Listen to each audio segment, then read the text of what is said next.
Hello and welcome to another Level Design Academy stream. I am Philip, and joining me today, as always, in these tutorial sessions is Don. Hi, Don. Hi, Philip. How are you? Yeah, good, thanks. So I'm so excited to learn so many new things because it's been quite a while since the last one. I think it was March since our last session, and I've managed. I think we've only done one sort of since the reboot, right? The only session we've done was what we called the reboot, sort of season 2, starting with anew with Jack, because you had taken maybe 4 to 6 months off sort of from mapping and while doing other stuff with the site. So yeah, it's good to be back and doing this again. Yeah. Oh damn! I've got my volume on. One thing that's interesting though is that I've managed to do a fair amount of mapping, not as much as I would like, but one of the not problems that we had last time is that I never had enough time to do all of the practices, and I always felt I was like catching up, but now I feel a lot more confident about the basics, brush work and moving things around, and just I'm not an expert by any means, but I feel more confident. No, that's what you have to do is practice. The old saying is practice makes perfect. It's wrong though. I can't say I'm perfect, but it's simply a matter of jumping in and trial by fire and learning by example and doing things wrong and either getting more experienced people to help you or looking it up yourself in terms of what how do I make this happen, or what am I doing wrong during the compile, or whatever issues you run into. Yeah, if I hadn't been doing my practice sessions live on stream, I think I would have ground to a halt quite a few times. Sort of people suggesting things, people reminded me of things. I've kind of got my note there, like control M brings up the transformation box. It was like, oh my god, yeah, Don told me about that, but I forgot about it, because sometimes there's so many things to learn, and for somebody my age, you often sort of want to learn faster, but you realise that you're not young anymore, and you forget things, and it happens. So well, especially when if you don't practice or do something frequently. Yeah, exactly. It's and the good there's sort of good and bad things about working with literally almost a 20-year-old engine at this point, is that on the good side there've been a ton of tutorials, and obviously Half-Life has spawned a ton of successful mods. So you have a huge number of mappers over the last 20 years that have worked with this engine, even if they've never played Half-Life, but they were a Counter-Strike god or that type of thing. Back in the day, it was great when the mapping community was young for this engine, because you had people discovering new things and they were mapping for Counter-Strike. So I would learn almost as much from the Counter-Strike mapping forums as I did from the Half-Life editing, official forum that Valve supported. So it's quite an interesting time. But at the same time, now being 20 years old, a lot of those tutorial sites are dead. So even if you find a link, you may or may not be able to find them on the archive.org or something like that. There are a couple good ones, and I think the last slide in this presentation has active links still, but I think both to the archive.org site for the Valve editing community, which was for GoldSource, and TWHL entity list, which is of course still an active Half-Life editing site. Yeah, it's the Half-Life editing site, wouldn't you say? Right. I mean, yeah, these days definitely. Yeah. That's the place to go. They don't just do SP; they do other types of things. But yeah. So if you're just joining us and you're wondering why are these guys working in a 20-year-old engine, Donna's kind of said it there that there's so many resources available, and from my point of view, I want to work with something simple. I know that the latest engines are amazing and they open up so many possibilities, but I just love Half-Life too much, and I just want to stick with that. So that's the reason, if you're sort of curious as to why we're doing that. So again, if you're new, you might notice me looking down to my left. This is where I've got my little netbook, which has got the stream chat, so I can sort of follow the chat. And what we're planning to do today is we're planning to, as the title says, talk about triggers, making things happen in your map, making your map feel a little bit more alive. And that was one of the, not the criticisms, but the observations that I got when I was doing my practice sessions. It's like, why didn't you put this in? Why didn't you put that in? And my argument was, well, I'm still building the basic architecture. But now's the time to do those things. So, Don, you want to take over? Yeah, and it was just say briefly that it's become sort of commonplace these days, even in the professional world, or maybe I should say, especially in the professional game design world, is you don't sort of make things like this as you go. Often the first pass of a level is blocking in. They call it a gray box or white box or an orange box in the source world, where you just use dev textures and you just sort of get the physical layout okay first, add combat, you add encounters, and then only at the end do you add art and polishing and maybe some scripted sequences and things like that. So that's a nice thing to do in theory, I think, because it saves you from changing a lot of your details and things you've worked a lot on if you find out that the flow of the level isn't working. You know, the idea of that orange box or white box is to find out if the flow and pacing of the level and sort of visually that the landmarks work out okay before you put all that time and effort into making things detailed and polished. Yeah. But honestly, I've always mapped as sort of a hybrid. I'll block things out, but I'll start to texture as I go. I'll start to put sounds and triggers and lights as I go. So it's you know, it's nice in theory, but I haven't at least fully converted to the sort of the step-by-step approach. And maybe that's more suited to when you have multiple people working on a map, which you often do. It's a fair point. In the AAA world, you know, game design. Yeah, I was always of the opinion that what you've just described is how I was going to do things. I was going to just block everything with dev textures, and then I was going to take a second pass. But as I started to map, what I realised was that the area that I'm building is intrinsically linked to the textures, because the textures are what the function of the building is. And I always thought I'll do all the texturing at the end, but now I don't. I do it like you do, and I put those textures in because it helps me visualize what an area's for and what I planned it for and how it will change.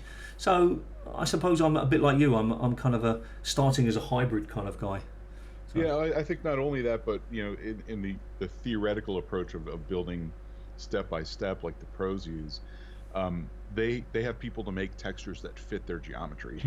So right, we're sort of working the other way around. Yes, we can do that, but we're really mostly working with the Half-Life standard textures. Yeah. So we make our geometry more or less to fit the textures. There may be a couple, you know, and I make textures too, but I don't texture my entire mod by myself. So no. I do details like a monitor or something that I want to say something specific to my story or specific to the location. Yeah, I'll make that in Photoshop or whatever, but I don't have the time nor the skill to retexture my entire mod to fit my own geometry. So yeah, I sort of shoehorn in, you know, my geometry to fit the existing textures that we have. Yeah. And Irby said that, Irby being the main mapper in the core, for those who don't know, he sort of, when I was asking some questions, he just says, I said, well, how big shall I build this? And he said, well, how big is the texture? And it was like, that was like a, you know, almost an epiphany. It was like, oh yeah, okay, that's how it works. You know, I build the wall or the door based on the texture, unless it's something strange. That makes sense, and it sort of helped me. It's a good approach, yeah. Yeah, with my proportional thinking, that's okay. Because I often sort of said to you, well, how big should I do this, and how big should you do that? And people said, oh, well, the stairs have got to be 12 by 8, and it was like, okay, I recognise that. And then there's this height, but often just working with the standard texture, it sort of helped me understand how big things should be, because it worked for Half-Life. It's going to work for me. You know. Yeah, that's a great guideline. I would be careful not to take it as carved in stone, of course. Right? Sure. If there's a door you need to be just a little bit wider, then you can either stretch the texture a little bit or be creative with the texture, or ultimately make your own texture. That's yeah. So. Yeah, it was a good starting point for me. That's the point I wanted to make. Yeah. So this is what I intend to cover today. I've called it Triggers, which is not a very exciting title. It's more like adding interaction and interactivity to your map. Mm-hmm. Although today, you know, given the short time we'll have for the stream, say hour and a half, we're not going to get too in depth into really making your map come alive, but we're going to start to take those first couple steps, and you can understand how to start making things happen and how to link them together. So we're going to cover. I'll first mention some of the triggers just as background that exists in Half-Life, but we probably won't cover those today. Okay. We'll cover the more generic ones called trigger once and trigger multiple, Okay. which are generic in that they can make anything happen. The other ones I'll mention first are more specific things, and then we'll learn some of the things we can make happen in our map. Okay. And go through some of those examples, and then we'll meet and understand the multi-manager, which is not nearly as daunting. I certainly wouldn't call it legendary, but you did. If source mappers I know pop in from time to time on your streams and hopefully in this tutorial session too, and add their guidance or experience, and it's not always applicable to GoldSource. There's a lot of crossover, certainly. Multi-manager does not exist in Source, but in GoldSource we also don't have the input-output system that Source does, which is a lot more powerful. So multi-manager, to keep it simple, is just a way to trigger multiple things with one input. Okay. And is trigger it can be at different times. So. Oh, okay. And is trigger the proper word? I mean, like, we often get bogged down in terminology, but this idea of a brush and an entity and a brush entity, is trigger a proper word that would be used within yes. the editor? Yes. Trigger once is a proper... because some of the entities are named triggers. And there'll be one other main word here, which is target. Now, it's a simple matter of one entity triggers its target. So it's basically what the entity is pointed at in the properties. That's its target. So, for example, a trigger once may trigger a door to open. The door would be the target of the trigger. Okay. That's really the only terminology we're going to have today, though, other than the entity names, which we'll cover, very shortly. So. Alrighty. So there are multiple types of triggers, of course, and as we just talked about brush entities, triggers are one of the other types of brush entities that we haven't covered, right? You've made Funk walls and Funk illusionaries and some doors, maybe with Funk doors, breakables, either windows or crates or whatever. Yeah. Triggers are invisible in game, and we typically use this AAA trigger texture, which is just the generic pink black lambda on a pink background, but it doesn't have to be this texture. It's nice in editor because that Jack turns it to partially transparent, like you see in the screenshot there. Yeah. Okay. I think that's based on the texture. So if you used other textures, Jack might not do that. We'll have to actually test that. Okay. You can see sort of in that picture, that's the trigger there that will have open the door, which is just behind it and highlighted in red. Okay. So this is just a simple example. To have a door open when you walk up to it, you don't need a trigger, right? As long as the door does not have a name.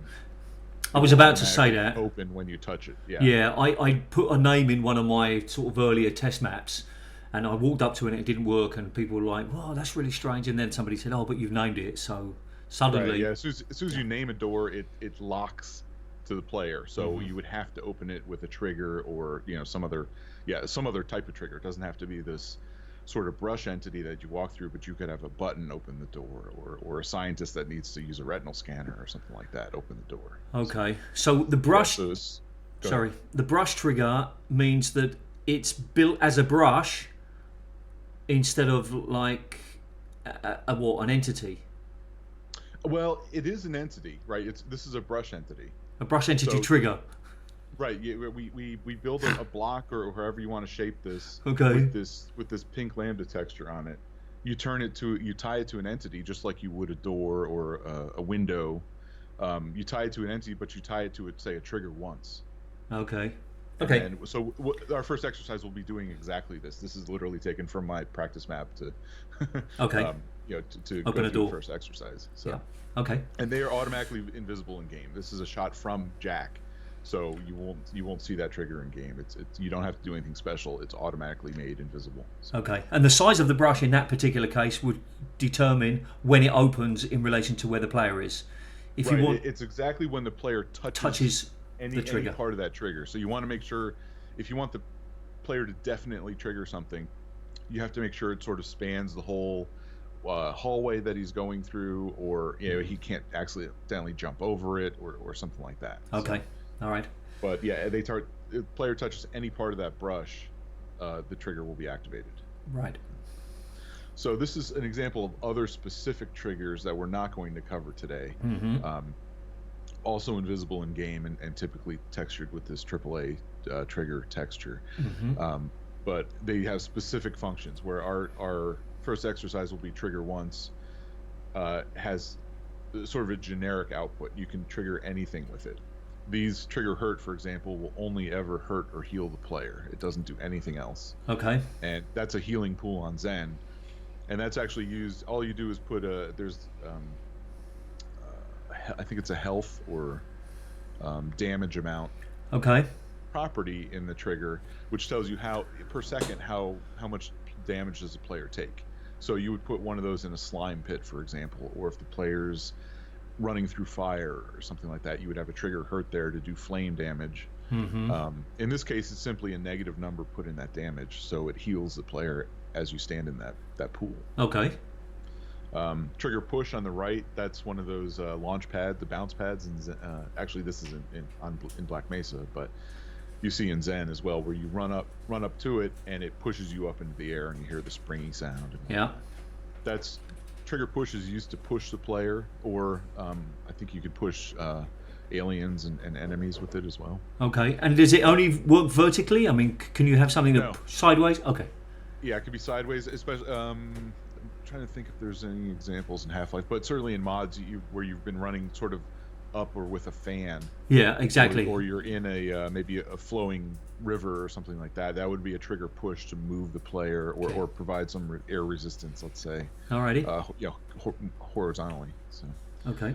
Trigger teleport needs another entity to work. It's an info teleport destination, which tells the trigger where to put the player when he teleports. Okay. And does this need it? Sorry. That's also invisible. So Valve typically adds that orange sprite to show this is the teleport entry. This is the exit here. So there would be opposite colors to show. Yeah, opposite colors, and it's the info player destination is a point entity that exists probably right in the middle of that sprite. So they've added ENV sprites, which are animated sprites or sort of I don't know how to explain it, but they are sprites in the game. I'm not sure of another way to GIFs. I mean, a GIF or a GIF. Sorry. No, it's. Don't get me started. It's GIF, but yes, more or less. And although they can also they're not always animated. They can be static, and we'll actually add one if we have time to one of our examples today. Okay. Just to show you what it looks like in game. So. All right, fine. And just to be clear, I think the author of the GIF format always said it was GIF for giraffe. But we should move on. Trigger CD audio. Right, CD audio spins up music for you. The original Half-Life had audio on the CD. Okay. Believe it or not, back in the day. So that's hence the name. Although today you trigger MP3s with it. Okay. In the Steam directory, but that's if you want to trigger standard Half-Life music, it's a trigger CD audio. Okay. And of course the underused trigger autosave, which is again just an invisible trigger, which as soon as the player touches, it makes the game autosave. And one quick question: the autosaves overwrite previous autosaves, or they create new ones? They overwrite, although I think if I remember right, Half-Life keeps 2 autosaves. Okay. So in other words, they sort of alternate which one gets overwritten. All right. Okay. They're sort of like quick saves in that I think there's 2 slots for quick saves as well. Okay. And they alternate which ones you overwrite. But it's a good way before a big encounter, maybe, or a dangerous situation to, give the player a little bit of cushion. They're usually not aware that it's auto-saving, right? Okay. It works like source maps. It's unless you specifically tell the player this is a save point, which kind of takes it out of the game, it just happens behind the scenes. Okay. But if and when the player dies, they can go back not to their last checkpoint or the last manual save, but maybe right before the big encounter that killed them. So. And is there a way to make a proper trigger save that would save a proper save? No. Okay. All right. There's not without coding. So. Okay. All right then. Okay, but yeah, as I mentioned today, we're going to focus on first the 2 most common generic triggers, which are trigger once and trigger multiple. And the only difference between those is what the name says. Mm-hmm. Trigger once only activates once. No matter how many times you touch where the trigger volume is, it only would ever happen once. And I think, I don't know if Shepard or some other Half-Life coder pops in the chat, we can ask them, but I believe it actually gets removed from the game once you touch the trigger once. So it's simply not possible to activate it again. Okay. Whereas trigger multiple is the opposite. As many times as you touch that trigger, you will activate the entity. Okay. Its target again and again. Now there are delays you can put in there, so you have to wait, say, 5 seconds before you trigger something again, for example. And I think the way trigger multiple works is you can't just be standing in the trigger volume. In other words, you have to move out of it and then move back into it to actually activate the trigger. Okay. Otherwise, just standing there would turn it on and on. You'd be in a loop. Right. So I think just when you enter it, say you enter it and stand in there in the volume, that would be one activation. If you move out of it, back into it, that's another activation, as long as the delay has already been exceeded. Okay. And then some other common triggers, which we may or may not get to today. A button, which I'm not sure if you've used in your maps at all, but it's pretty straightforward. You go up and press use, and something happens, right? Okay. Yep. Multi-manager, which we mentioned, that is a point entity. There's no actual volume or brush that you can make a multi-manager out of. It's simply a way to trigger multiple things at different times. Okay. Or the same time if you really want to. All right. So a point entity is one that contains no volume. It's of, like no size. No size, and you have to select that light bulb tool to place it. Okay. You can't for a brush entity, you always draw a brush or multiple brushes first, and then tie them to an entity. Okay. The point entity you place by the entity tool. Okay. Like the player start or a weapon or lights, for example. You've done a number of those. So, okay. Trigger auto and trigger relay are also point entities. Trigger auto is a trigger that takes effect as soon as the map starts. Okay. Again, you could add a delay if you want to. Often you put in after a second or two, and maybe you'll have a briefing on screen, or maybe you'll have your titles and credits. Map by Phillip Marlowe, that type of thing. That would typically be through a trigger auto, which starts as soon as the map spawns. Okay. Player spawns. And trigger relay, I have not found to be all that useful, except it has a kill output, and if you kill target something, that totally removes it from the game. Okay.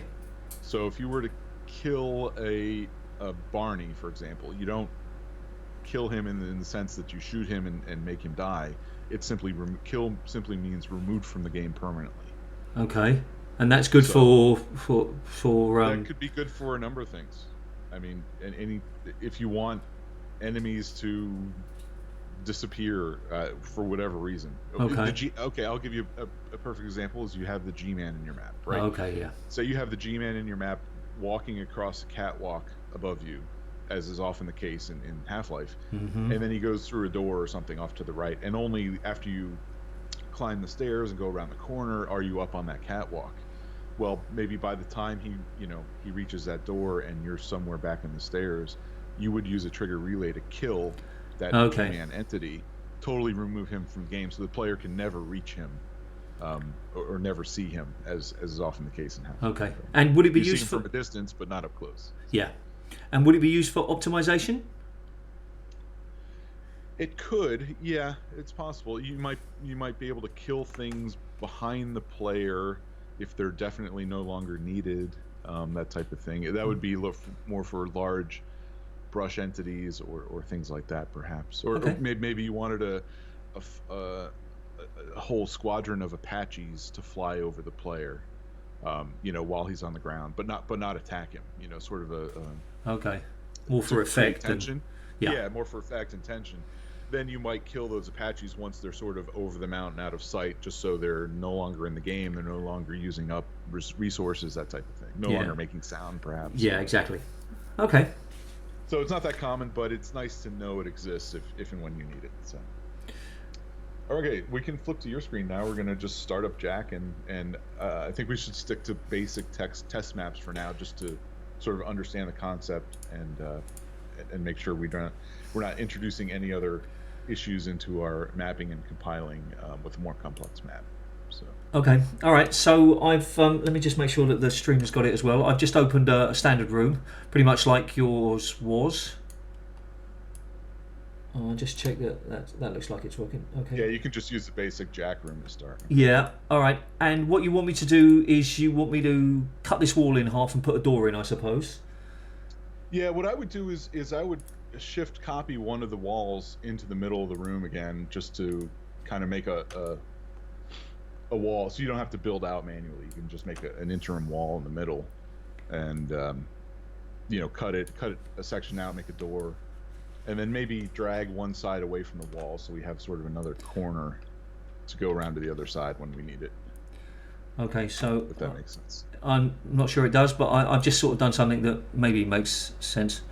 Oh, let me just drop down my size. Yeah, that looks good. Yeah, you had sort of a not quite full length wall is what we're looking for. Yeah. And with another hole in it for a door. Yeah. You're okay with that then, yeah?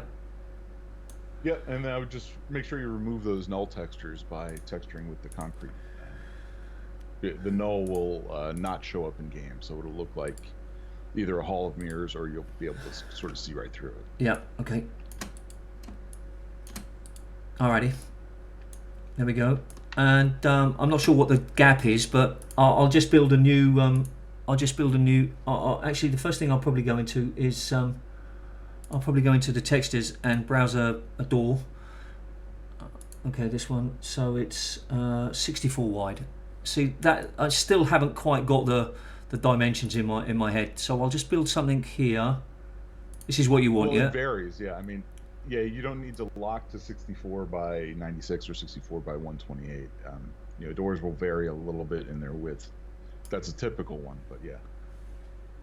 So Okay. yeah, I'm waiting for the stream to catch up, but I think that's a fine one. That's security door. So I would build that. That's a pretty good texture to build right to those dimensions, or a pretty good texture to use to build the door right to those dimensions. I should say. Okay. All right. So. And then fill in maybe the top if you want. Yes, it's of the wall.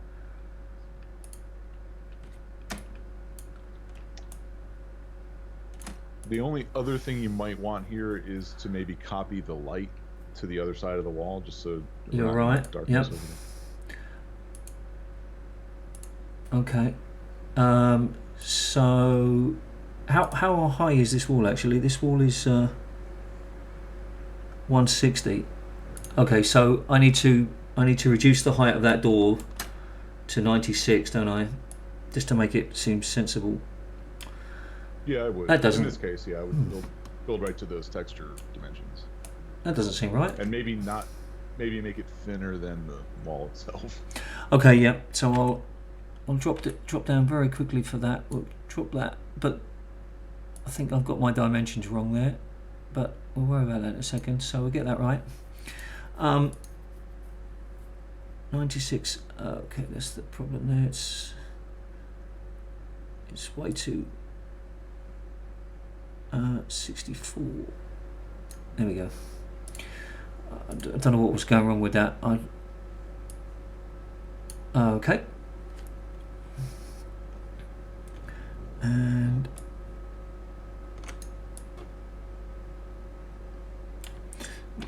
jump up.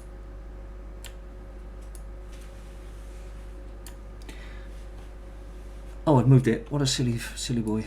Sorry about that.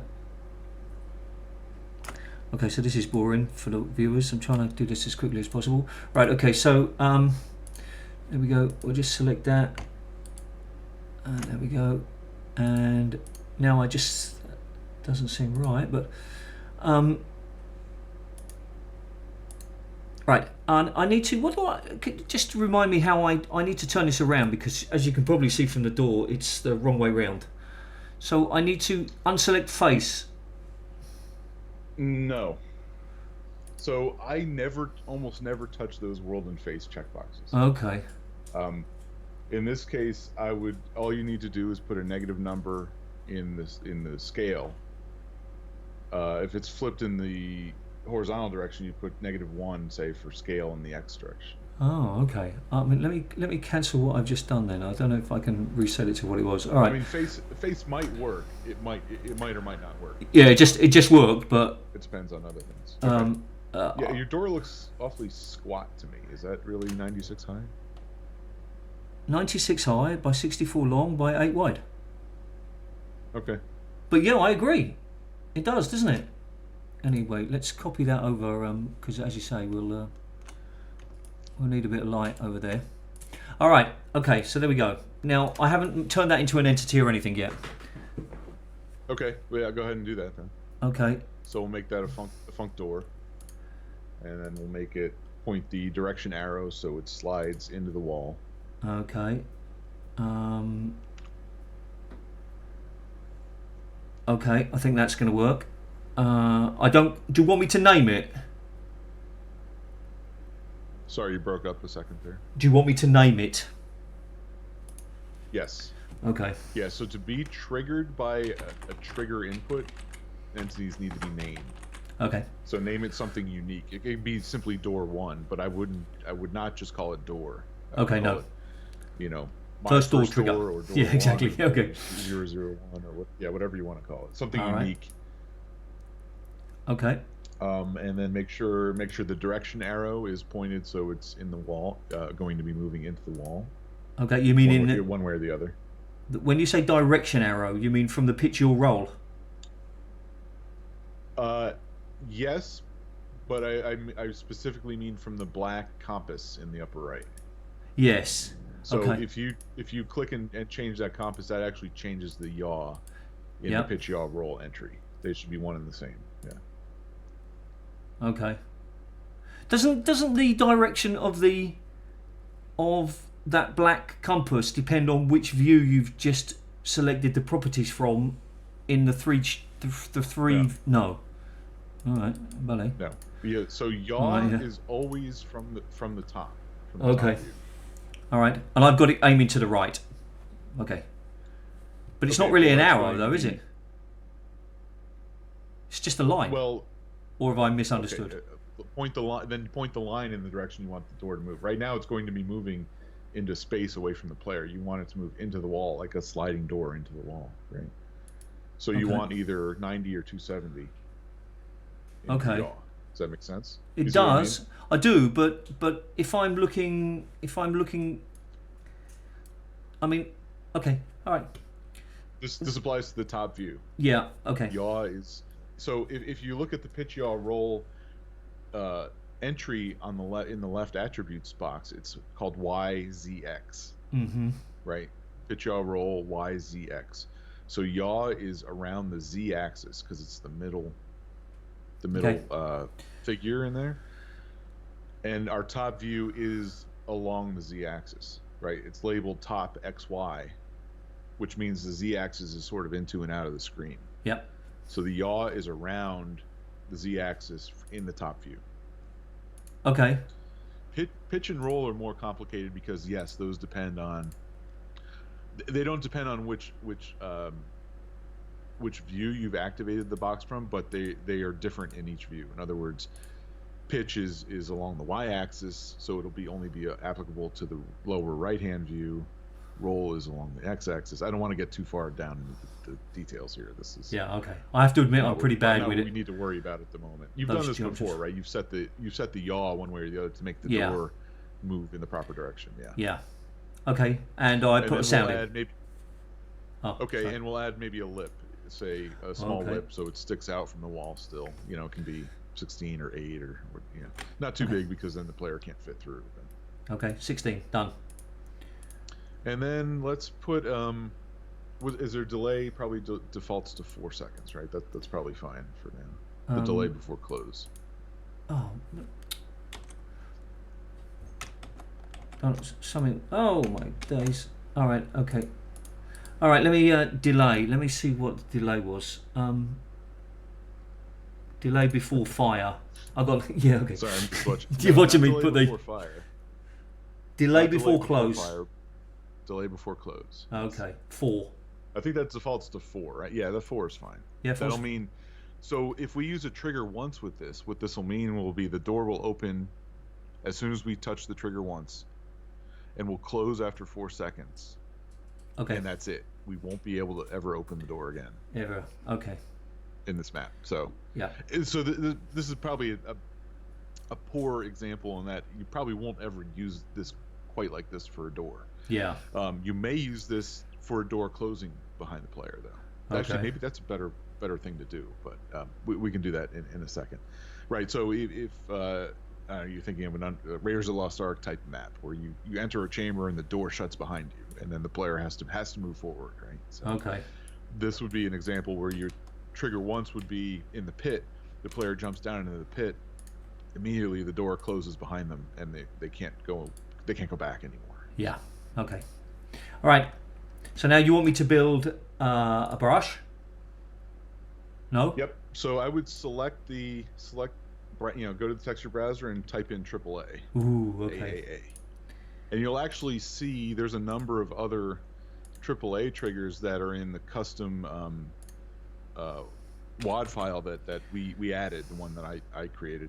Those are actually from Opposing Force, if I remember right. They're called AAA Hurt, AAA Multi, AAA Once, AAA Push. So, yeah, those are more for the mapper to distinguish if there's a complicated area with a lot of different triggers in it.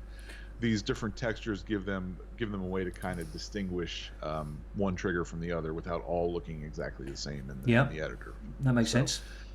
But for this, it's up to you. You can choose AAA once or AAA trigger. Actually, you can choose any of these textures. It doesn't matter. Okay, I've just got the grey, the purple one that we saw earlier. Yep, and now drag out a brush where you would want the volume to exist, the trigger volume to exist. Okay.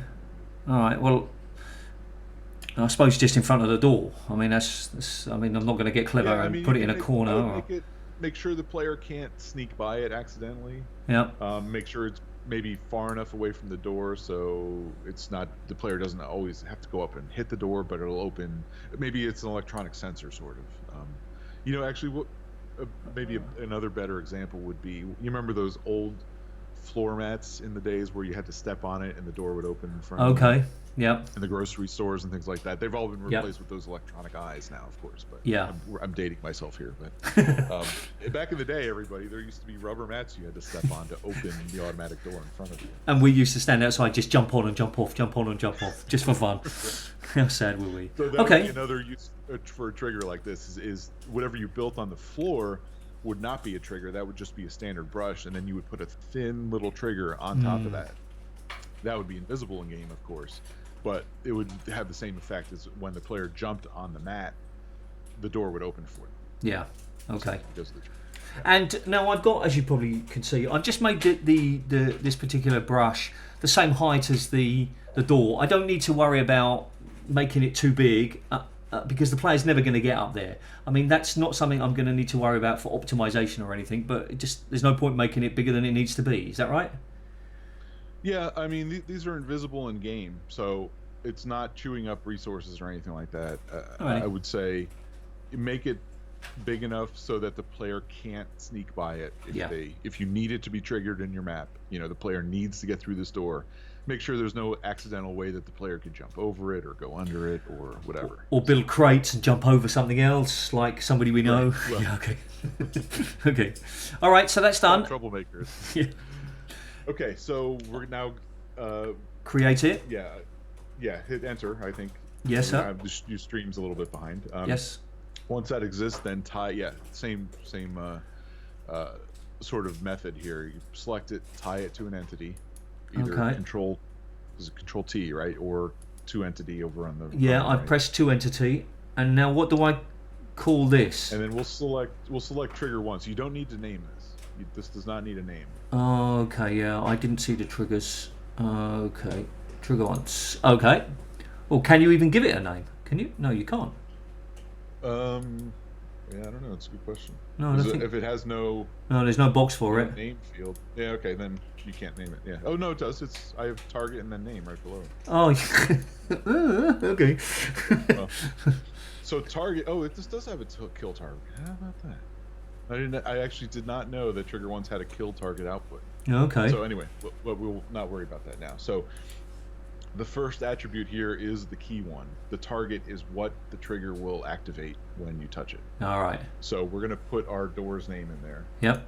And the nice thing about Jack is it has this little drop-down box, right, with entities that already exist. Oh, so Hammer spoiled. didn't have that. You had to type it Did manually. Oh, You had that's to type a good manually addition. or a copy. I would often copy paste because you end up with a complicated map. You end up with quite long distinct. You don't want to just go door 1 through door 99. You want to say, this is the garage door that you're opening, for example. So you call it garage door. That type of thing.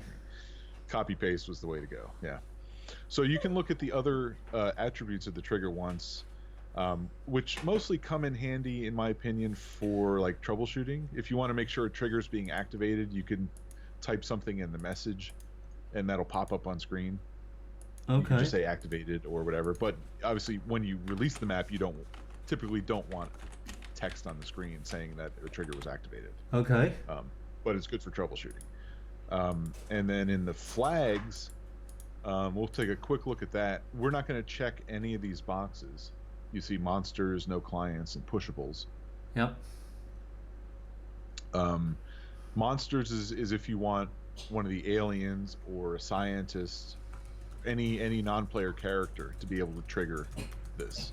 Right. Rather Just than you. The player. Or actually, I'd say in addition to the player. The no clients checkbox means that the player cannot activate it, and it has to be activated by something else. Okay. And then the pushables means it's you have to push a crate or a barrel or something like that into this area to activate it. Okay. So the example there I'm thinking of is in. I just played through Blue Shift to get some screenshots for GoldSource Gold, since Blue Shift is just turned 15 years old. So there's 16 years old. So, but if you remember the one part in Blue Shift where there's a little dynamite plunger and a wire, and the wire is broken. Okay. You have to drag a metal barrel over to that spot to sort of complete the circuit, so you can push the plunger, and the dynamite explodes and blows open the doorway. Okay. That would be a trigger activated by a pushable, right? The pushable barrel has to be in this specific place for the circuit to complete and the dynamite to activate. So that's an example of how when you would want a pushable to be a possible activator of this trigger. Okay. So that's it. We're going to leave this all group. Unchecked We don't apply. Okay. Nope. Nothing. We're not worried about that. That should be it. We can double check. We've named the door and the target for the trigger the same, but Jack makes that pretty easy. Yeah. Yeah, Jack. That is. Mighty Adam mentions that is a really handy addition to Jack. That is never mentioned in the list of advantages over Hammer, but it's actually, for a complicated map, it's actually really handy. Yeah, I can see that being useful. Really can. Okay, so shall I? I'll just save it, shall I? And then we'll just.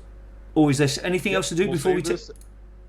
Okay. No, that's it. You copied the light, right? Yeah. So save it and compile it, and we'll run through this quick just to make sure it works. Activates. But this is a very basic and boring map, but it demonstrates the process. So. Okay. Alrighty.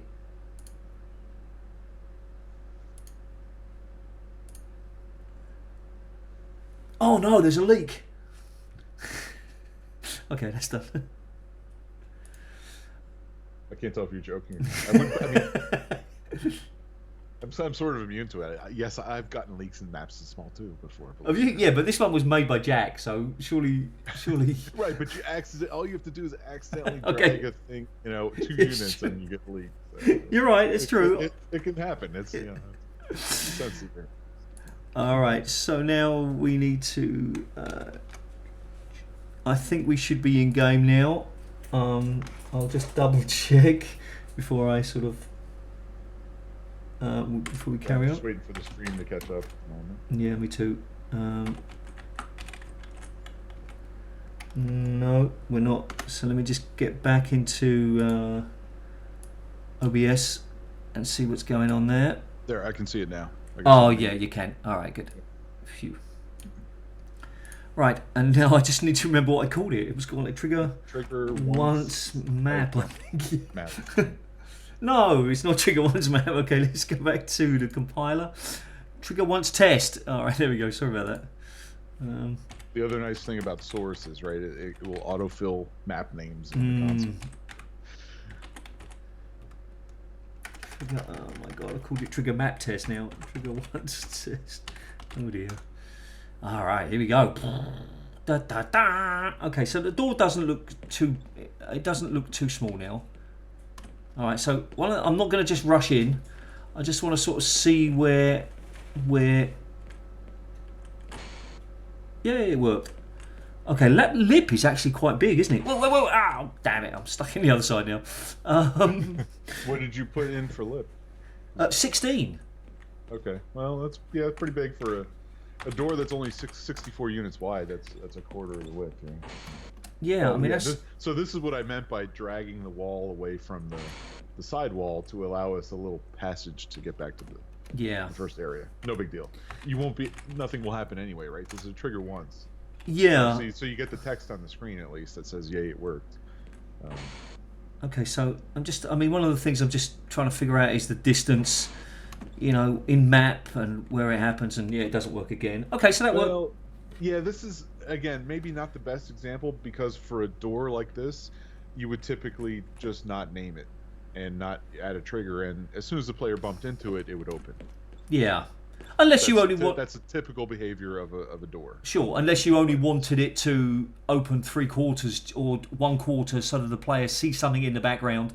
But I suppose you would just change the lip in that case.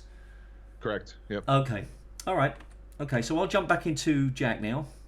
Okay, yep, and that's the end of the first exercise. So. Yes. Basically what we'll do is we'll take this map and change it a bit just to make it a trigger multiple. And yeah, this is very straightforward. It's just confirming the name of trigger multiple, that it works multiple times. Okay. But it's a good practiced example to do. So. Let me just go back. All right. The first thing I'll do is I just want to change the lip. Mighty Atom says that his lip is normally 3.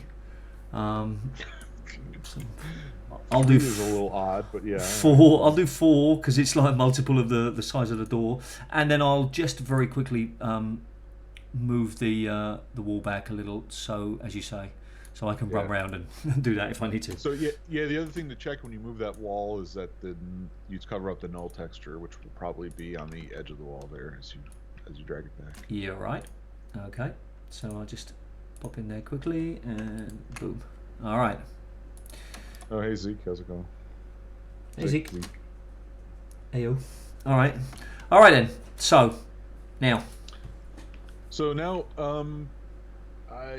let's just delete the trigger that we have, and we'll build a new one. Okay, delete it. And now we're gonna go back to texture browser and select the AAA trigger again. We're gonna just build a new brush, start afresh, sort of. Okay. And this time we're going to draw it all the way through the wall. Ooh. So in other words, we're going to draw it through the door, through the wall. Basically, if you were to take your old trigger and sort of stretch it through the wall to more or less be symmetrical, that's what we're going to end up with. So this is also to demonstrate you can put triggers through walls. It's no... Oh, okay. No big deal. All right. Okay. So that way, anytime the player touches either side of this trigger multiple, yeah, okay, the door will open for you. Yep, I got you. Some reason I'm on grid size 2. To do that before you. How did it possibly end up? Yeah, exactly. It's not the end of the world. Just be cognizant of when you're working that far down in grid size. Yeah, I really do my best to stay at 16. I really do. Okay, so I kind of misunderstood you at first when you sort of said stretch it along the wall. I thought you meant like internally in the wall, but you mean through the wall. So it's on both sides. Yeah. Exactly. Okay. Right. All right. Yeah, the view I have in your stream is about what I have on my example. Yeah. Okay. Yeah. So the idea is this can exist through world brushes, and it will work. So anytime the player touches the volume of this trigger multiple, left side or right side or whatever, the door will be triggered, as long as the delay has not been exceeded already. Okay. So which we'll see is as soon as we tie this to a trigger multiple, we'll go into the properties and we'll look at it there. Okay. And can you have 2 triggers overlapping each other? Yeah, sure. Okay. All right. But I suppose in that case you'd probably use a multi-manager, because if you've got two things happening at once, why have two triggers? No? Maybe not. Yeah, Okay. maybe. It depends. You can also lock triggers until a certain point. So even if the player is in the volume, they don't activate until the lock is unlocked. And I don't mean physical lock, but I mean sort of something else has happened. It's called a master. Okay. So, for example, if we want this door to open, but not until the player has the HEV suit on, for example. Okay. Right. So the player can go up. This trigger multiple will not activate if we give it a certain master input. And then if he goes and gets the suit, then the master is triggered, which means that this trigger multiple is now active. So when the player comes back to this door, the trigger multiple will be active. Open the door as soon as the trigger's touched. Okay. So that's a little more advanced stuff we'll get into in a later lesson, but that's an example where you may also have multiple triggers overlapping for different things, but some of them may have these locks on them that don't activate it immediately. Yeah. Okay. All right. So I turn this into a brush. Yeah. You ready for that? Yep. And again, so triggers can also be made of multiple brushes too. So if you wanted to not draw this through the wall, that's fine. Or if you wanted a sort of an oddly shaped trigger, maybe a diagonal or something like that, that's fine too. You can make it out of as many brushes as you want. Okay. And tie it all to the same trigger multiple or trigger once or whatever. So okay. There are certain cases where you'd want that. So, but for the probably 90% of the triggers I build are just blocks like this. So okay. So two entity, or is it slightly different for this one? No, that's it. Two entity, and then we'll set trigger multiple from the drop down. I need to select it. I had unselected it. Sorry about that. Okay. And you should see more or less the exact same, I think maybe with one exception. You'll see the same list of attributes except for the last one, which is delay before reset. Yeah. Okay. So the trigger once doesn't have that, obviously, because it cannot be reset. It cannot be activated twice. Trigger multiple, so delay before reset simply means the number of seconds between activations allowed. Okay. So for this, if you had 10 seconds in there and the player came back in 5 seconds, it still would not be activated unless the player touches it after that 10 seconds has elapsed. Yeah, and standing in there wouldn't activate it. He or she would have to be out and then go back in. Let's see. Yeah, we should confirm that. Okay. All right. Okay, we can do that. With the trigger multiple, yes, that's accurate. I'm not sure about if that applies with the delay. In other words, if the delay elapses while the player is inside the trigger multiple, I don't think that activates the trigger, but it's better to test that because I'm not 100% sure. Okay, all right. I've just changed the size of the thing. And do you want me to change the delay before reset to anything? Is there a default in there? 10. Let's change it to like 5 or something. It doesn't need to be that long. Okay, no, 3 in honor of the mighty atom. Okay. Oh, right. And the sound style, there's like nothing. It says no sound. Does that mean that you can't have a sound style? Okay, don't worry. Just curious because I was not sure what you can put in there for triggers. I think you can, but you might have to have a put the special specific sound wave sound in there. In other words, you don't select squeaky door, for example, like you do for doors. No. I think you might have to put in the actual path to the wave file. Okay. I don't know. I don't ever put sounds on triggers. Okay. If I want a sound from a trigger, I trigger a sound. Trigger a sound, not okay. I understand. You understand? Okay. Yep, I do. Gives you a lot more control over how it sounds and where it is and things like that. So. Okay, so we're done with this, yeah? Yep, that should be it. Leave the flags unchecked. They're the same flags as we saw in the trigger once. Okay. Yeah. And make sure it points to the door, right? Yeah, it does. Multiple target is the door. Yeah. Okay. Yeah, and Mighty Atom is saying no. He was talking about the lip for doors. I know he was, but 3 is it's going to be 3 now for all everything. Will be 3. Yeah, exactly. Yeah. All right, so this is it. Yeah, give us a different name, compile it, and we'll check it out. And if you, we can test it. We can test your question about the delay too. I honestly don't know. All right, that's why I made the door a bit bigger. The trigger brush a bit bigger so that I could stand to the side and not right in front of the door, because that might sort of happen. Yeah, well that's still, so when you name you cannot open the door by touching it, right? So once you name a door, now it can only ever be activated by if you were getting at whether the door would be confused by the player standing there or not. It's never going. Once you name it, it's not going to respond to the player being there. Sure. Yeah, being there or touching it. It's only ever going to respond to its inputs, which are other triggers or buttons or whatever. Okay. So something strange has just happened. I've just saved as the JMF because it was like a single.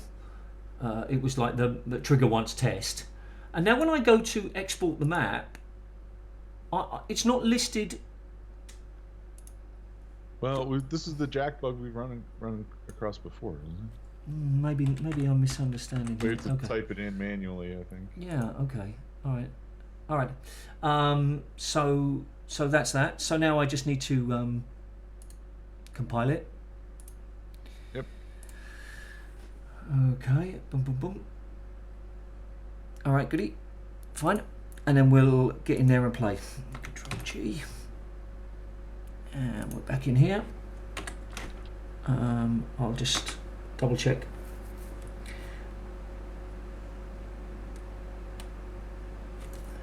So we seem to be okay. Yes, there we are. All right, so map, trigger, multiple test. Boom, baby. Right, so we're going to run around the other side. Okay. And we see there's a texture mistake. Oh yeah, it does reactivate if you stand on the trigger. That's interesting. Oh, see? Yeah. Okay, so now 1, 2, 3. It's going to close. Yeah, it does. Yeah. Okay. So we thought that we could sort of almost have an endless loop here. You could get yourself in sort of a bit of an endless loop, couldn't you? Really? Yeah. Although if we're using it like this and that it's sort of supposed to be a door detector or electric eye, I mean, that's kind of how you would, it would work, right? Yeah. Yes. Even if you're saying so, a slight motion or whatever sets it off no matter what. So, yeah, you just have to keep that in mind as you map and use it. That it functions the way you expect it to. Yes. Yeah, but it's a bit like some logical. If you're doing any coding, you do it in your mind, and then it doesn't do anything that you want it, and then you run through, properly, and you think, oh, okay, now I understand why it doesn't do it the way I expected, because it's doing everything purely logical. So, so you could get yourself caught, I suppose. All right.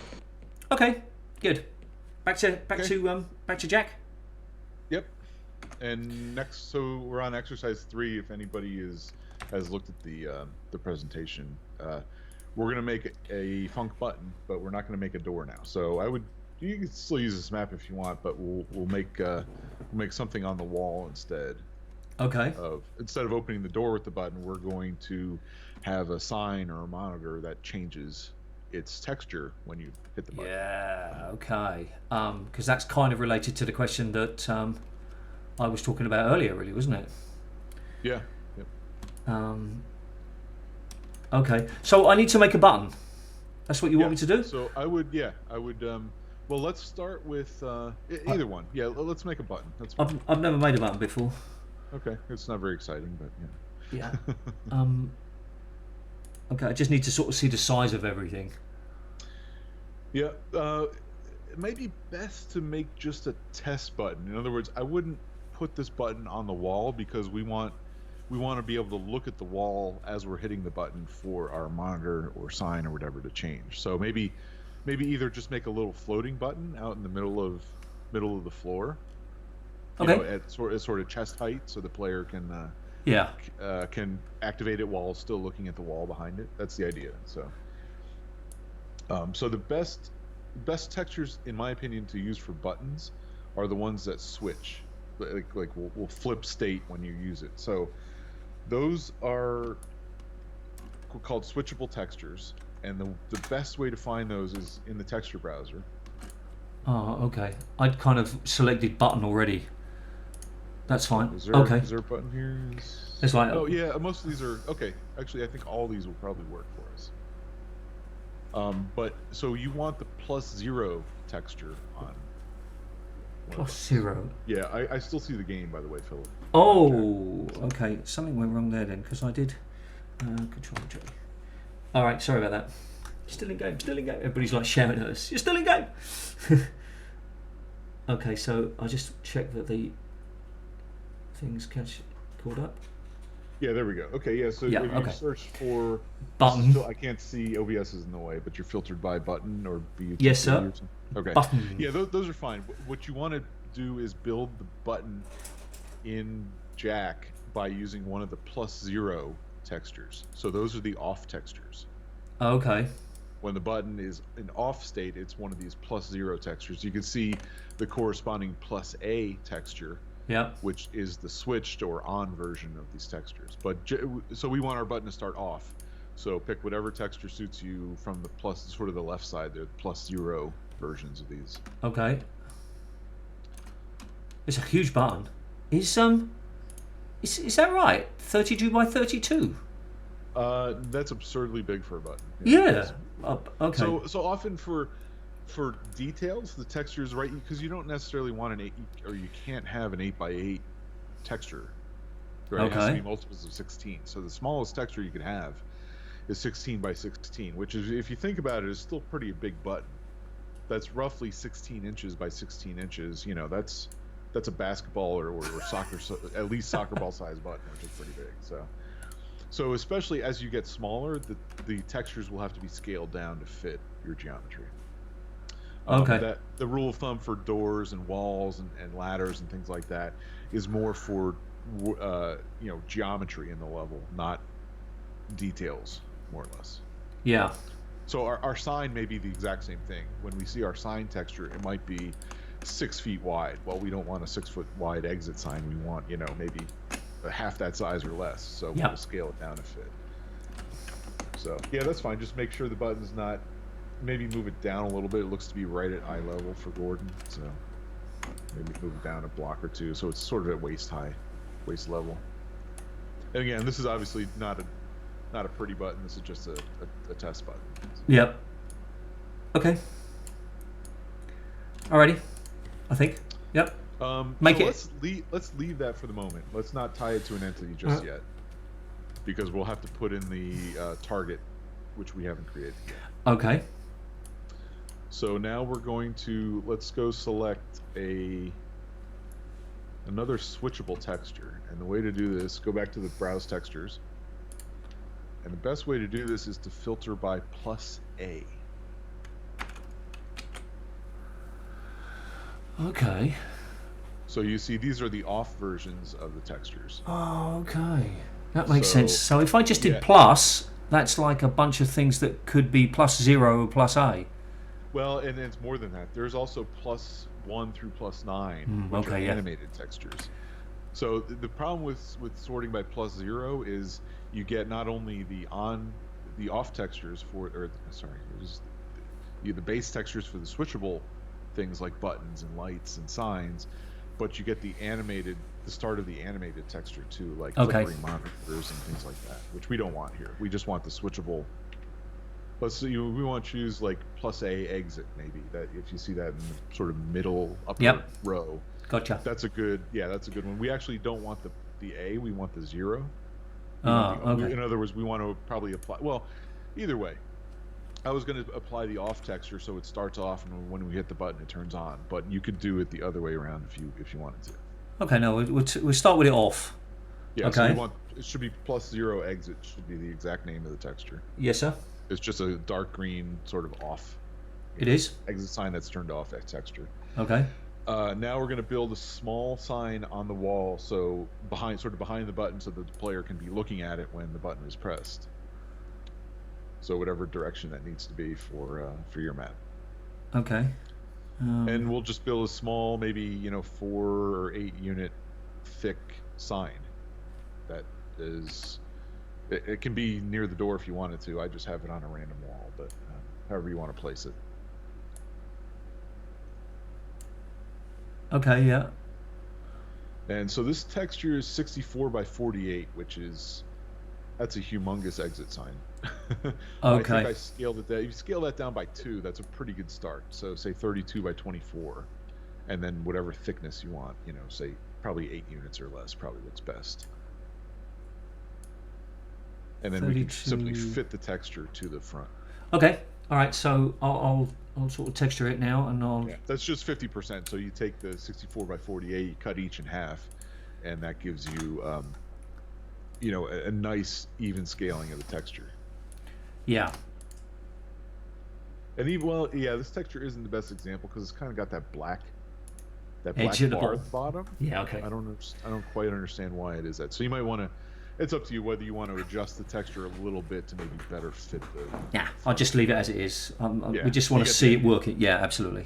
So the other thing I would do, and we don't need to do it here, is I would retexture the sides of that exit sign as well. Yeah. You don't need to for this example, but no, because those will switch as well. Those will light up. So I would typically put some sort of basic metal border or black even or something like that, just to make those different. So those textures will stay the same once even this. So the front of the sign is the only thing that will change its texture. Okay. Yeah, but for today we'll just get on with it. Yeah, you get the idea. Yeah, I do. Okay, so now what we'll do is take that exit sign by itself, and we will tie that to an entity. Okay. In this case, we're just going to take a Funk wall. Oh, okay. So Funk standard. wall is just a dumb brush. It doesn't do anything. It won't move. It won't. It can't be shot through. It can't. You know, it'll block the player. It'll block aliens and monsters and things like that. Okay. But this is a good use of a Funk wall in that. So in order to change its texture, this thing has to be named, and the only way to name it is to make an entity out of it. Okay. Funk wall is our basic entity for railings maybe, and monitors is great, especially if they have switching textures. Okay. So, and the only thing we need to do here is give it a name. Yep. Exit off. Yep. That's fine. Okay. Done. That's it for that. Yep. Now we'll go back to our button. Yep. Or it's actually not a button yet, right? It's just a brush. Yep. We'll make that a button. So tie that to an entity. Okay. We'll select Funk button.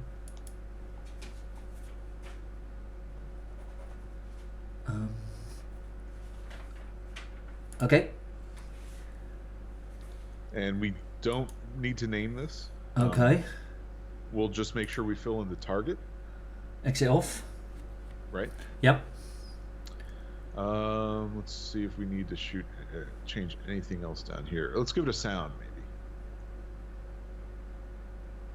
So maybe a little more than midway down, there's sounds. Yep. Okay. Yeah, pick an appropriate sound, key card or light switch or anything really. So, key card sound. Yep. Okay. Yep. Delay before reset. I don't remember what the default is in there. I'd put maybe 3 seconds or a few seconds in there. We got 3. Okay. You can see you put -1 if you want the button to only ever be activated once. Okay. Yeah.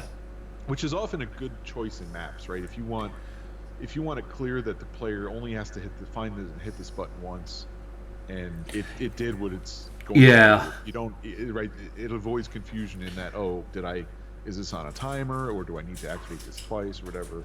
If you have the button just simply stay activated, there's no confusion on the button. Yeah, because sometimes you press a button and you go back and you think, oh, did I do it right? So you go back, you press it again, but you don't know whether the first time you've opened it and now you've closed it, or whether you've turned it off and then turned it on. So that can be confusing.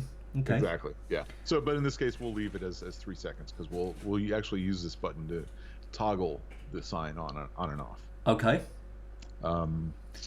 I think that's all we need to set here. Let's go to flags, and you'll see there's a couple we probably want here. Okay.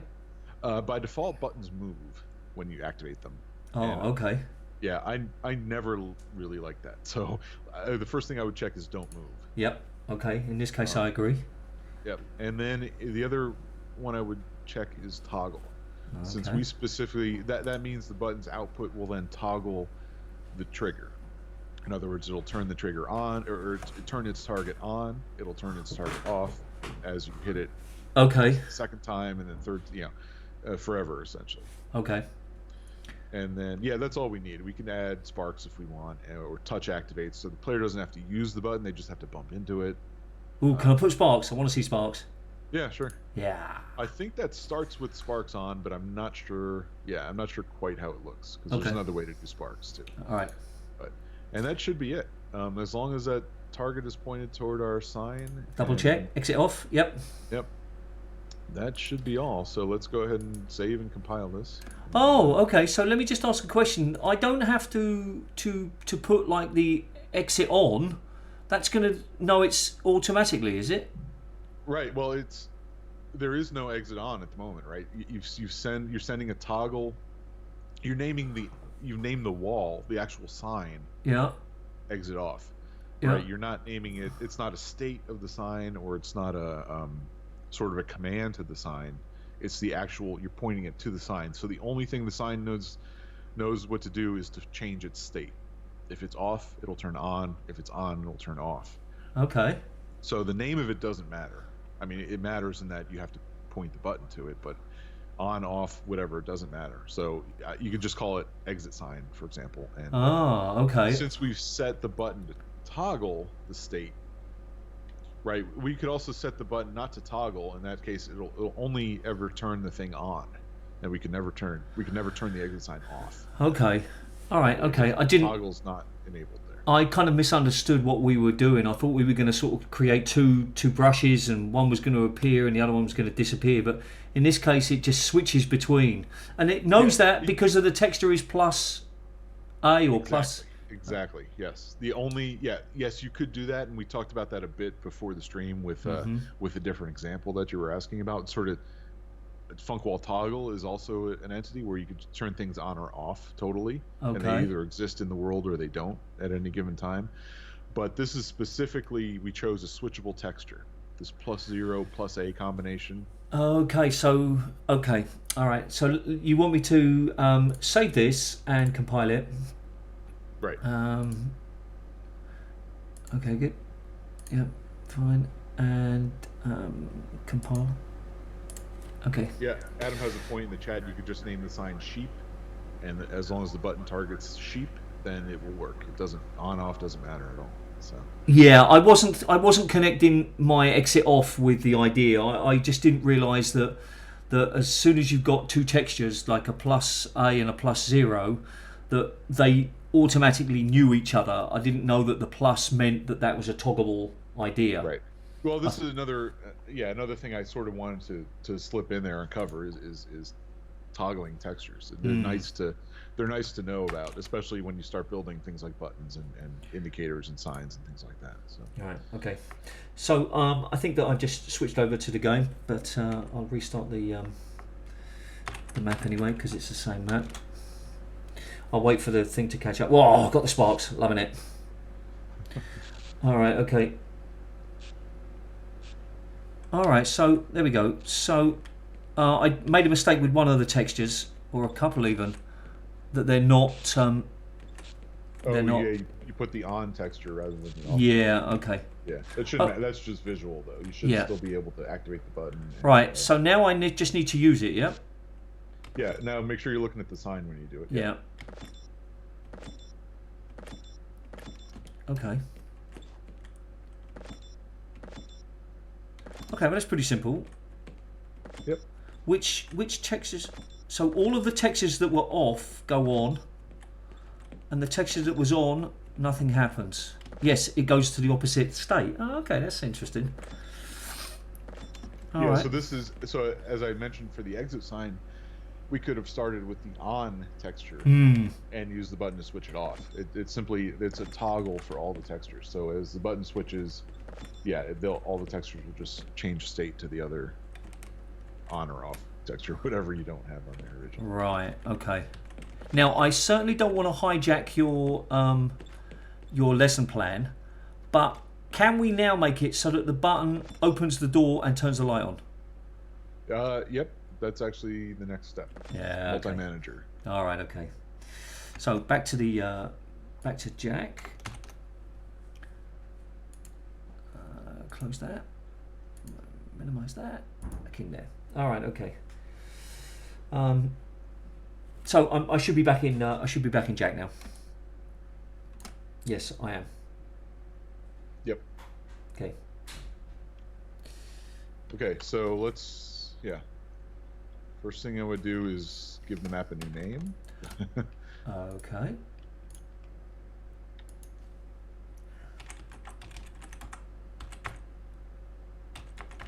And then I would remove the trigger multiple, because we're not going to be using that. So, right, and the trigger multiple is the button, yes? No. They will act similarly, but the trigger multiple has to be a volume like that. Okay, right? So how do I remove the trigger multiple? You mean the door, the area around the door? Oh, I saw. Okay. Yeah, the trigger multiple is the brush around the door with the pink lambda on it. Yeah. Okay, sorry. And simply delete that from the game, from the editor. Yeah. Yep. Right. So now what we're going to do is add a multi-manager. Okay. So that's a point entity. So the light bulb. Light bulb, and then from the drop-down list on the right, we're going to select multi_manager. Okay. Yes, you eventually will become extremely familiar with this entity. Okay. And I just click and then click in somewhere in the map. Click somewhere in the 3D view, and it'll kind of place it in the floor or the wall, unfortunately. But yeah. Okay. It's kind of in the middle. That. It doesn't matter where it is in the map. I typically try to keep it near where it's being activated, or near what it's activating. And it's for large maps. It's always the mapper's choice. Okay. Again, the actual location doesn't matter. It's triggering things by name. So, but it maybe helps you to find it in the map if it's put in a logical location. So. Okay. All right. So. Did you say that you want me to put it near where the thing happens or where the button is, the trigger itself? What did you say? It's totally up to you. But what do you do? In this case, I would put it by the button, but in more complex maps, I think I end up putting it by the thing it's activating. But it can activate, so a multi-manager can activate up to 16 things. Okay. And they're not always going to be in the same place. So it's... As long as you can remember where it is.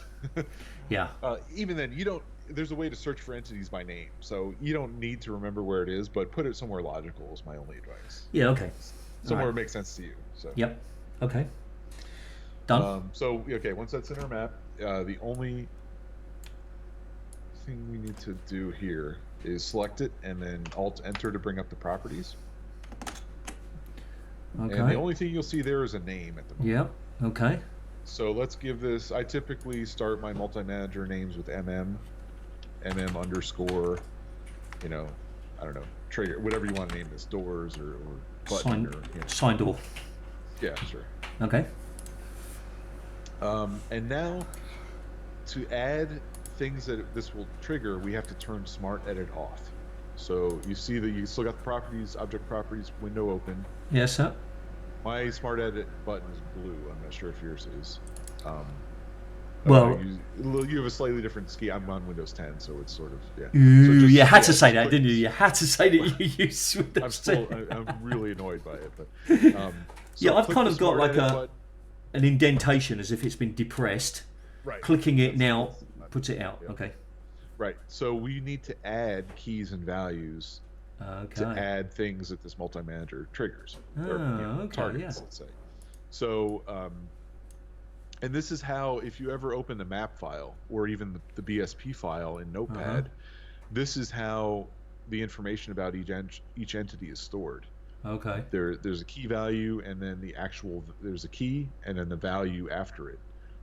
So, for example, if there were a delay on something, it might be named delay 4 seconds. Okay. And so you have delay, and 4 would be the value. So this is all we're doing is simply adding these in manually. Okay. So the key. we're gonna hit add. Oh, I've already got one that sort of seems to be there already, which is just like target name, and that's not like one setting already. That's something. No. Oh. Target name is reserved for the name of that entity. Yeah. So that doesn't take up one spot. No. Okay. We can add from here we can add 16 other things that it can trigger. Okay. That it can activate. And is the name important? The key, sorry? Yes. The key is the name of the entity that we're going to activate. Oh, okay. So it's the name of the entity. Okay, right. so in this case I need exit off. Right. And I'm not sure, unfortunately Jack isn't smart enough to put the drop down list here. That's a shame. Really want it. Yeah. Right. It's rare, sort of in a complex map, that you're only ever activating one thing with the trigger. It's often to a multi-manager, which activates, even as something as simple as a door opening. Well, maybe you want another bell ring or something with the door, or a light to come on. Well, that's Yeah. all. That you should use a multi-manager. So. Okay. Yeah, so it'd be handy, unfortunately, to have that drop down in this. It would be. In this case, I can we see don't. that. So it may be a lot of copying and pasting, especially in as you build up more and more things into your multi-manager. Yeah. So, And the value? so the value is going to be the delay in seconds that this output will be activated. Oh, So okay. let's put maybe we'll turn our exit sign on and then have the door open 1 or 2 seconds later. So if I put 0, that means immediately? That means immediately, right? Okay, so I'll put that as 0. What is useful is that the name of the other entity is listed in in the views. That's really useful. So I'll add, and then that will be first door trigger, and then I'll put just 5. Sorry, Atom, not going to be 3 this time. 5. Okay. Right. Yeah. So you should just end up with, in your key value list for the multi-manager, you have target name, the name of your sign, and then the name of your door. Right. Okay. With different numbers next to them. Yeah. Yes. So that's all a multi-manager is. It's not any more complicated than that. Right. Now, one question. If I select my sign, moving it doesn't do anything, does it? It doesn't sort of stop it from working or anything like that. Nope. If you rename it, then you'd have to change that name in your multi-manager. But, yeah, I can see that. It's no biggie. Yeah. Okay. Since a func is not a moving entity anyway, right? So other entities that move, you may have to be careful about, but we don't have to worry about it here. Okay. Yeah, I just wanted to move the sign so that I could sort of be facing the next to the door or something. Yeah, and then I could sort of see it. I mean, yeah. Let's do something else too. Okay. You got that sign in place? Yes, sir. Let's shift copy it to the other side of the door as well. To the sort of the, I don't mean the other side of the door, I mean the left-right side. So in other words, if you're looking at the door from the button, you see both signs. Okay. And let's just leave it have the same name, because that's another way to activate multiple entities with one input. By having the same name. By having the same name, and they don't need to be the same type of entity. Oh, so okay. This is not something I recommend, because as you get into complex maps, you could have dozen things named the same thing, and one might be a sound, one might be a light, one might be a scripted sequence, but you want them to all start at the same time. This is something that Valve has done a lot in their maps, and I'm not really a fan of it because it leads to confusion. Okay. Right. But it does come in useful for things like double doors. If you have 2 doors that open sort of opposite, one is sort of one slides to the left, one slides to the right as you walk through it. Yeah. Then that's a good method to use. You name that those are both doors, they're both in the same location. The only thing different is they have different compass settings. You want one to move into the wall to the left, you want one to move into the wall to the right. I'm okay with that, giving them the same name so they activate at the same time. I do have a problem with Valve using the same name for dozens of entities that they want to happen in like a big sequence, like the test chamber, for example. Okay. They may have tons of things named the same name, and all they do is trigger that. They target that name with some type of trigger or timer, and then all these things happen. I mean, it works, right? It works in the game, so I don't have a problem with it from that. But from a clarity standpoint in your mapping, it can become very confusing. Do they do that because that means that they can have more than 16 things triggered then? It's possible, yeah. That is one way around it. You could either use multiple multi-managers, yeah, or you can start combining names, or you can do both if you want to. Yeah. Okay. All right then. Often, if it gets that complex, typically they're not all going to be at the same time. If you have 25 things activating, it's not going to all be at the same time. So what I would do is simply chain multi-managers. I would have first set of effects go off, and then maybe the last trigger in the first multi-manager is trigger the second multi-manager. Yeah. Okay. And then from then on, it does a second round of effects, whatever you're having, whatever happens to be going on in your map. So yeah. Okay. That's my recommendation. You don't need to stick to it, but I think it can save you confusion as you get more and more complex in your maps. Yeah. So I'll save this now. Yeah. One thing we need to change though. Oh, okay. Is the target of the func button. Okay. And what we might need to do, if you notice you open the properties, it may come up with Smart Edit off again. Yeah. No, it's on. It is on. Okay. Yeah, as long as it's on and you get the smart names like we usually see, not the. Okay. Yeah, you might just have to just so you know, you may have to toggle once you're dealing with multi-managers. You may have to toggle Smart Edit. Oh no, it did come off. It looks like. Oh. Right. This off is when you see just the text and the number. Okay. Smart Edit turned on is the sort of the human. My fault. Yeah. Okay. I understand. Sorry. Yeah. As long as you're aware of it, that's all. Okay. So we need to, of course, change the target. Now so I need to turn it off. Multi-manager. Well, we need to target our multi-manager with the button. Okay, which is sign. Okay. So the button targets the manager, and the manager does all of the work. Right. Essentially. Now, okay. The other thing we should uncheck here is toggle.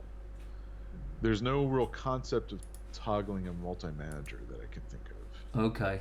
Right, toggles more for doors or walls or func wall toggles or things like that. So, yeah, let's see how this turns out. We've got a little bit of a delay on the button, don't we? We do. We got like the button turns the light on, and then 5 seconds later the door opens. Right, but the delay before reset on the button. Oh, okay. I don't know. I need to go. Did you put like 5 seconds in there? Delay before 3 seconds. 3 seconds. Okay, that's fine. Yeah. Yeah. But in this case, I don't think we'll be able to. Will we be able to toggle it? But it should. Yeah. So our button should both. I'm thinking if we retrigger the multi-manager, it should toggle both the door and the signs every time we hit the button. Okay. But let's test it and see what happens. I'm not 100% sure of that. Yeah. All right, and then we'll compile.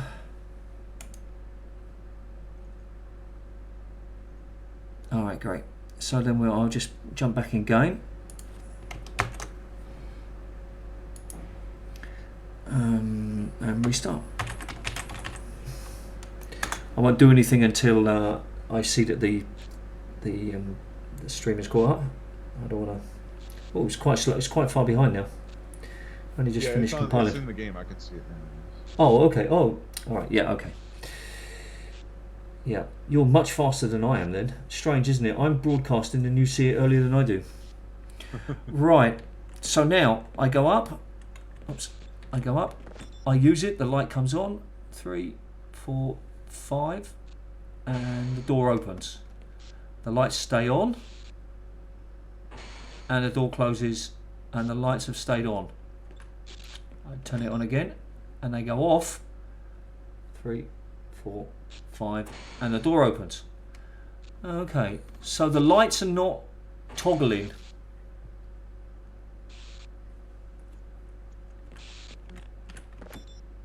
Yeah, the other thing we have to keep in mind here is that we have a delay on close for our door too. So since we did not set the door is not toggling anymore. Okay. In other words, it'll open when you hit the button the first time, and then it'll close after its delay. Yeah. Oh, I see what you're saying. Yeah. So the door opens. Let me start this too. Yeah, no, you're right. Clear behavior. I am on my end. Sorry, I'm playing my map at the same time. Yeah. Okay, but we really want. Oh no, I mean that's the same behavior as we had before. That we turned the light on, we turned the light off, we turned the light on, we turned the light off. I mean, okay. if we wanted the light to go off, that would be something else.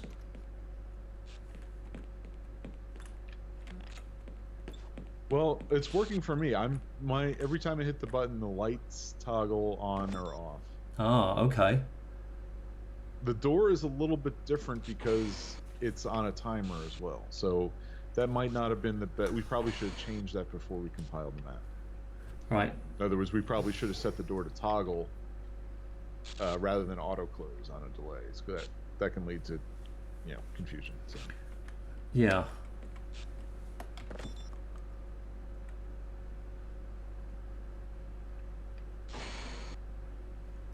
Yeah, okay, I see what you're saying. It's because the door's closing. I'm thinking that when the door's closed, the lights will go off, but they won't because we open the door, we turn the light on, but the door's closing automatically. Right. Now, what we can do is set up the multi-manager to do that for us. Okay. Right. So after 5 seconds or something like that, we could have the door close and the light turns off. But in that case, I would also extend the delay before reset on the button, so you couldn't hit the button during the sort of the timing sequence. Yeah. Okay. Right. So if you had the whole thing, let's say our next test. Go back to the multi-manager. Yep. Click Smart Edit off, and let's say let's move our door time down. So we had the signs go on the, let's say 0 seconds. Yeah. Let's have the door open like a second after that. Okay. Or 2 or something, like something small. Yeah, like a second. And okay. Then, right, and then maybe we'll add another key and say sign exit, or sorry, what's the name of your signs? Exit off. Exit off. Yeah. Okay. And then put maybe say 5 seconds. Okay. And then same with the door, and you'll notice that'll show up if you have multiple outputs that are the same in the multi-manager. They'll show up as with a number 1 or number 2 or 3. Okay. That's automatic, and that's how you want to do that. So. Okay. Yeah. Because those names need to be the same in order for the multi-manager to actually activate it. It adds those automatically as you do this. So. Right. Okay. And then we'll also add the door to close at that same time. Ah, so shall I? We'll add another door at 5 seconds. Okay, so I don't want to touch the door at all. I don't want to turn it off from toggle. We do that separately. Yes. Yeah. Okay. Yep. All right. Sorry.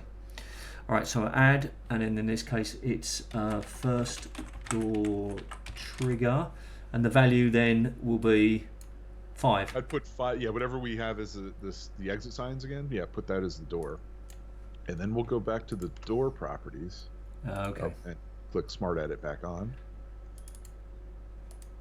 and then we will put toggle in there, and I think that's enough to lock the door open or closed until it's triggered. In other words, the timer should not be influencing anything now. Right. Okay. The delay before close. I should use the right terminology. All right. So turn Smart Edit. Toggle. I click toggle on. No. Right. Wait. Turn Smart Edit back on. Yeah. There you go. Sorry. So the Smart Edit on gives you the sort of the human readable descriptive names. Okay. Yeah. Smart Edit off. I almost never use this except multi-managers. It's necessary. All right. So Smart Edit on. But do I make any changes within the settings? No. No, just the flag. And I click it to toggle. Yeah, click toggle, and that should work for us. And what the toggle... If the timer still activates, we'll have to change the delay before close to -1. Okay. I think this works. The toggle, by changing the toggle, what you're expecting to happen is the door would be opened and doesn't close automatically. Right, doesn't close until it's triggered again. Triggered by the multi-manager. Exactly, yeah. All right, so let me save that. F5. And one more thing to change. Oh, okay, sorry. On the func button properties. Yep. So our total time there is say about 5 seconds. So let's put our delay before reset to 6 seconds. That disallows the player from hitting the button again while the doors are in motion and things like that. So it'll stay lit up for 6 seconds Okay. Then it'll go back to being off, and then then you can activate it again. All right, I've put it at 10 because I was just worried that. Yep, that's fine. Okay, and then F5. Okay. All right, and then compile. Yep. All right, good.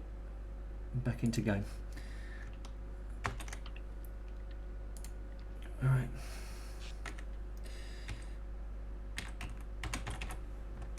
I'll just double check that we're all. Oh, wait a second. It didn't work for you, huh? Okay. This is kind of what I was saying about the logic of the programs, that we think we understand it, but until we actually do it, we don't. Yeah, sometimes you just have to fiddle and test. All right, so I'm caught up in the stream. So let's see what happens now. I get there, I use it, the lights come on, the door does that, but it closes and the lights go off. Okay. Well, the lights going off is the multi. Well, no, that's right. That's what the multi-manager was set up to do. Right? Yeah. It was set up to open the door, turn the lights on, and then close the door, turn the lights off. Yes. Yes. And now I can't do anything until 10 seconds has gone by. Yeah. So yes. So it's worked the way.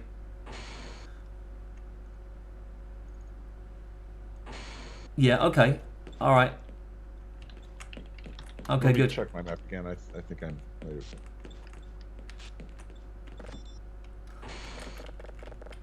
And I can't do anything. And the so it's working as expected, right? Yeah. So the 10 seconds is from the moment that I press the button, not 10 seconds from the moment that the whole sequence finishes. Right. Yeah, because the button, that's a button setting, and the button doesn't know anything else about what's going on in the map other than when it was activated. So the only thing it can count from is when you hit the button. That's time 0. Okay. And then it starts counting 10 seconds before it resets. That's delay before reset. Yeah, okay. It works. Okay, good. So this is your intro to multi-manager. Oh, wait, 1 second. Here we go. So I'm looking at the button. The door's open, the door's closed. And then it can't do anything. Okay, fine. Yep. One thing to notice is that I believe that when the button has been pressed, the sparks will stop. Sparks don't start working again until it resets.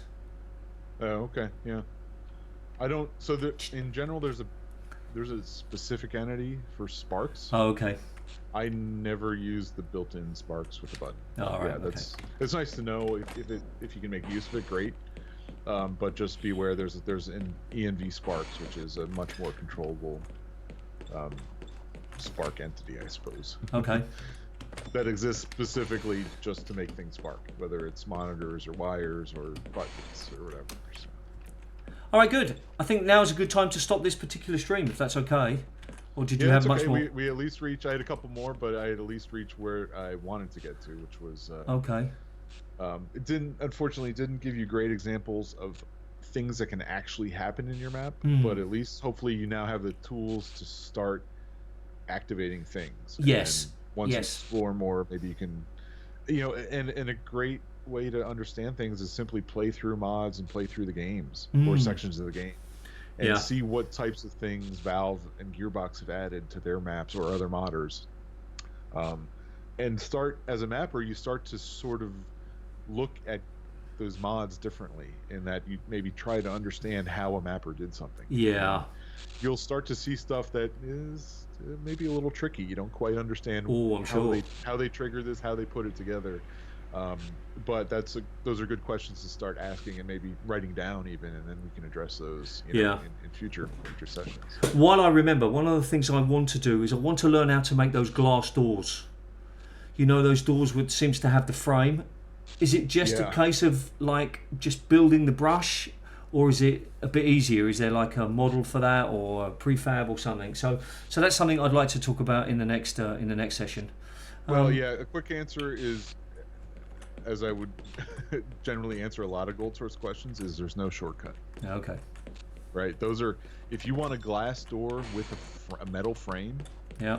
that's not only do you have to build it out of brushes, but there's actually 2 doors. Okay. You can't have a door be transparent like glass and be solid. Like, Okay. so it has to be 2 separate doors. In that case, I would actually use a different entity than a door. I would use a Func train. Okay. Because it's a little, because with the doors being maybe a little different size, because the frame is on the outside, the glass is on the inside, you have to play with the lips setting to get them to work exactly right. Right. With a Func train, you do this by entity location instead of playing with lips. Okay. So it's a little easier to control, but that's not a simple example.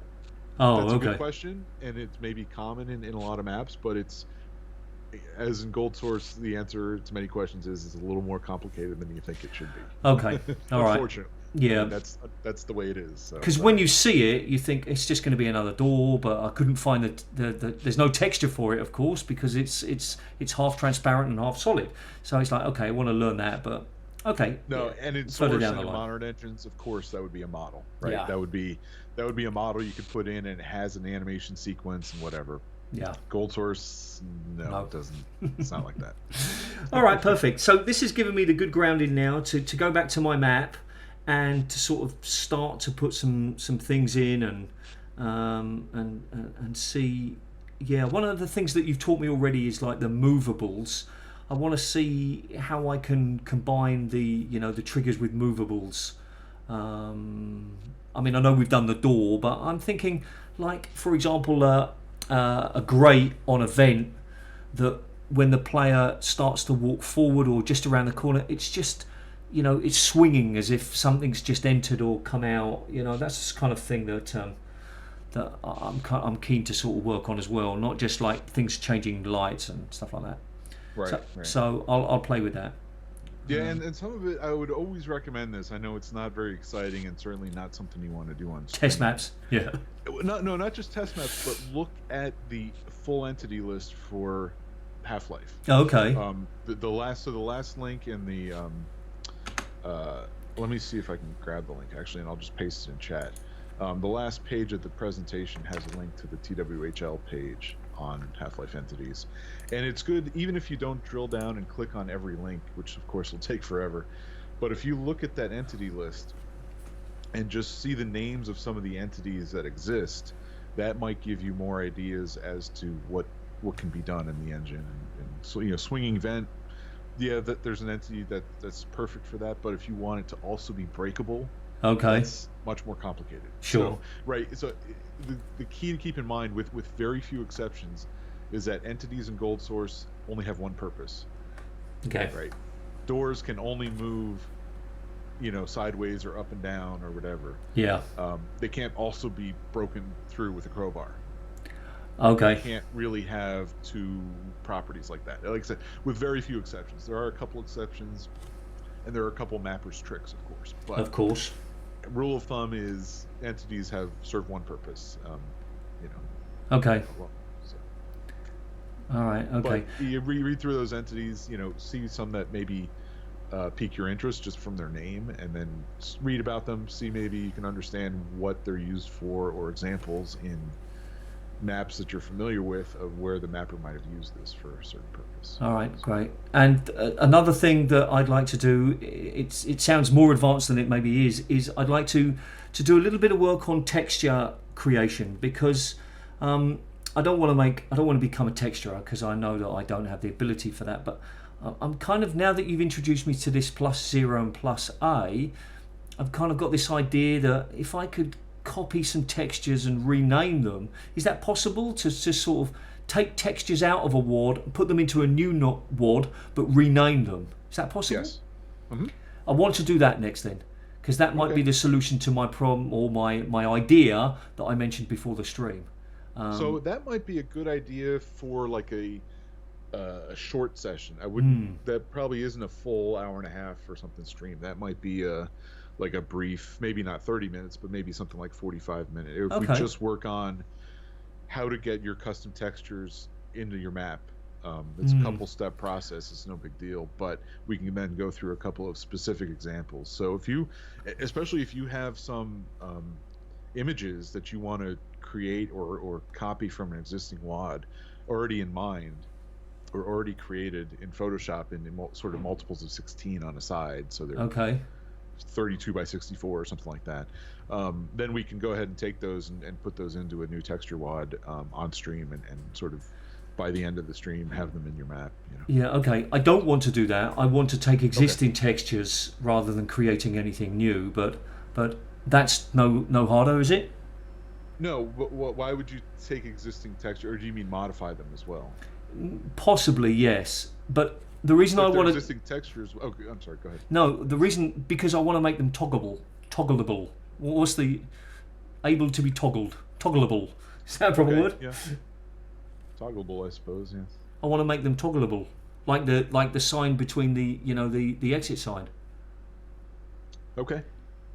But okay, yeah. If they're not yet, I'm trying to think. Maybe I'll just wait and see what you come up with for an example, because if they're toggleable, they'll probably already be toggleable in the Half-Life standard texture WADs. No. Okay. Yeah, maybe this is another session. I mean, it was kind of something I wanted to be able to do off stream to sort of do. This goes back to your question before the stream. Yeah, but now you've introduced me to those two toggleable, the textures that toggle. Let's call it that. The textures that toggle. TTT, textures that toggle. That might be the solution to my problem. Could be. Yep. And I'd want to just take out textures from the WAD, but. Okay, all right. The key, I think, actually, I don't even know if this is true. I was going to say make sure that they're the same dimensions.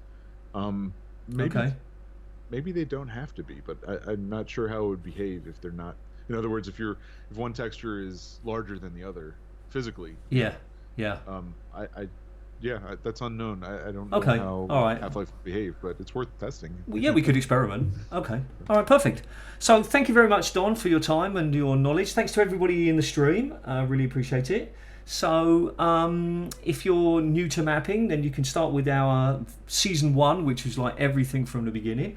I'm going to go ahead and continue practicing my main map, which is kind of like the work that I've been working on, and I'll see now how I can introduce some of these triggers and things. I've already had a quick look at the TWHL list of entities, and that'd be fun. So yeah, this is good now, because now it's getting a bit more exciting. Now it's getting a bit not just about building things in architecture. It's a bit more about making things cool and interactive for the player. So that's excellent.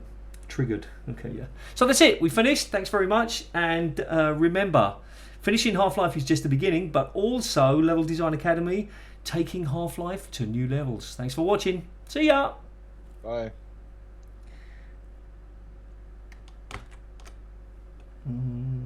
Oops. Okay, no. Give me a second.